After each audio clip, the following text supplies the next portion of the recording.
Unveiling your inner critic, the first step to self-love. The way you speak to yourself when no one else is around. That's the foundation of your self-esteem. And today, we start to change it for good. The first truth, you're not broken. You were not born doubting your value. Watch any toddler. They dance freely, laugh loudly, ask boldly, and love without hesitation. But somewhere along the way, something changed. Maybe someone raised their voice. Maybe someone laughed when you were vulnerable.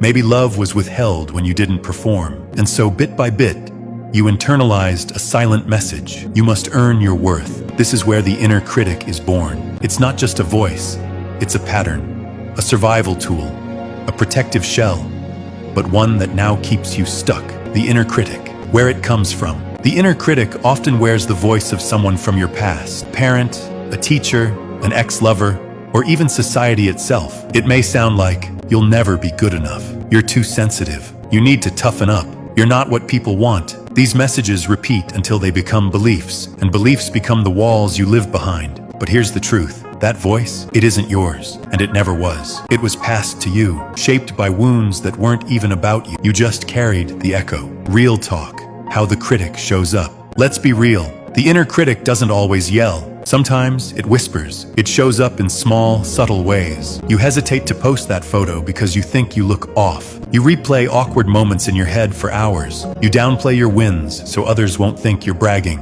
You start a project, then abandon it because you fear it's not good enough. Sound familiar? The inner critic is not just a bully. It's a thief. It steals your time. It steals your voice. It steals your joy before you even taste it. But here's what it can't steal. Your power to interrupt it. The interruption, a new pattern. Let's get practical. Here's how to disarm your inner critic in real time. 1. Identify its signature sound. Does it speak like someone you know? Is it always in absolutes? Always, never, everyone, no one? These are red flags. 2. Give your inner critic a nickname. Yes, name it. Seriously. Naming that ugly, depressing inward voice truly helps. You may choose to name it by the pattern it presents itself by. For example, Judgy Jennifer, for every time it shows up to judge you negatively. Another would be Insecure Samuel, for every time it presents a mental picture of you not being good enough or confident enough. Humor softens the grip of your inner critic. It becomes an intruder, not your identity. 3. Speak back with truth. Every time that critic says, "You're failing," say, "I'm still learning." And that's courageous. If it says, "You're a burden," say, "I'm a gift, and people are lucky to know me." 4. Pause and ask, would I say this to someone I love? If not, it's no longer allowed. Let's try it now. Take a breath. Think of the last thing you said to yourself that made you feel small. Maybe it was earlier today. Maybe it's playing in your mind right now. Now slow it down. What was the tone? Whose voice does it sound like? What does it accuse you of? Now ask yourself, is it 100% true? Can you prove it? Would someone who loves you say that to you? Probably not. So here's what we do next. Truth reframe practice. Here are a few common lies the critic tells, and what you can say instead. Critic, you're too much. Truth, I'm allowed to take up space. My presence is not a problem. Critic, you're falling behind. Truth, I am on my own timeline. There is no deadline for becoming me. Critic, you'll never be enough. Truth, I already am. My worth doesn't require proof. These are not just affirmations, they're new neural pathways. And every time you say them, your brain starts believing you again. Critic versus truth, daily practice. Here's a soul workout for this week.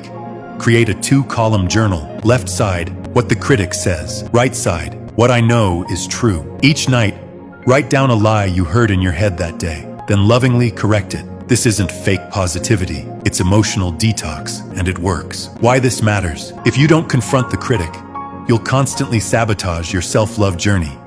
Because you can't heal what you keep agreeing with. You can't receive love while believing you're unworthy of it. You can't stand tall while your mind whispers, sit down. So you must become the kindest voice you've ever known. And it begins by hearing the voice that isn't yours and choosing to answer with your own. Mirror talk. Worth reclamation. If you're ready, stand in front of a mirror, or close your eyes and imagine your reflection. Let's speak truth together. Repeat after me, I am learning to befriend the sound of my own soul. The critic in my head is not the voice of God. It is not the voice of truth. I release every lie that made me doubt myself. I no longer shrink to be accepted. I expand to be authentic. I speak to myself as someone worth loving because I am. I do not need to be perfect to be powerful. My value is not in my performance. It's in my presence. I now give myself permission to be free from harsh self-talk. I will no longer abandon myself to make others comfortable. Today, I reclaim the mic. I am the narrator of my life. Take another deep breath. Look at yourself with gentleness and say, I see you, I hear you, I will protect you, I love you. Closing blessings. This was not just an episode, it was a shift. You've just taken the first real step in healing your relationship with yourself, and healing begins with truth. So if the critic comes back tomorrow, and it might, don't panic. Just remember this, you are not that voice. You are the one who hears it. And now, you have a choice. Choose love, choose truth, choose you. In the next episode, we'll build on this foundation. We'll uncover your self-worth blueprint, not based on your hustle, but your humanity. Until then, walk gently, speak kindly, and don't forget, you're worth every word of love you offer yourself. Always remember, true greatness is not discovered in comfort zones. It is created through action. So take the lessons you've learned today, put them into practice, and observe how your life changes. If this message speaks to you, please don't keep it to yourself. Hit the subscribe button and enable notifications so you never miss the insights that can empower your journey.